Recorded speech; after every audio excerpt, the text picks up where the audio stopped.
பச்சை பயிறு கடையல் எப்படி செய்கிறதுன்னு பார்க்கலாமா?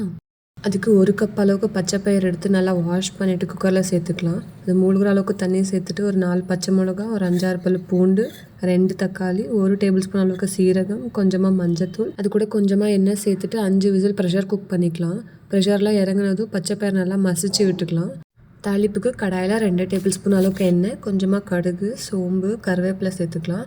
அதிலே ஒரு வெங்காயம் கட் பண்ணி வச்சுருக்கிறது சேர்த்து நல்லா வதக்கி விட்டுக்கலாம். வெங்காயம் நல்லா வதங்கி வந்ததும் 1/2 ஸ்பூன் அளவுக்கு சில்லி பவுடர் சேர்த்து பச்சை ஸ்மெல் போகிற அளவுக்கு வதக்கி விட்டுக்கலாம். அது கூட இப்போ மசிச்சு வச்சுருக்கிற பச்சை பயிரை எடுத்து சேர்த்துக்கலாம். அதில் தேவையான அளவுக்கு உப்பு சேர்த்துட்டு நல்லா கலந்து விட்டுக்கோங்க. அதிலே கிரேவிக்கு தேவையான அளவுக்கு ஹாட் வாட்டர் சேர்த்துக்கோங்க.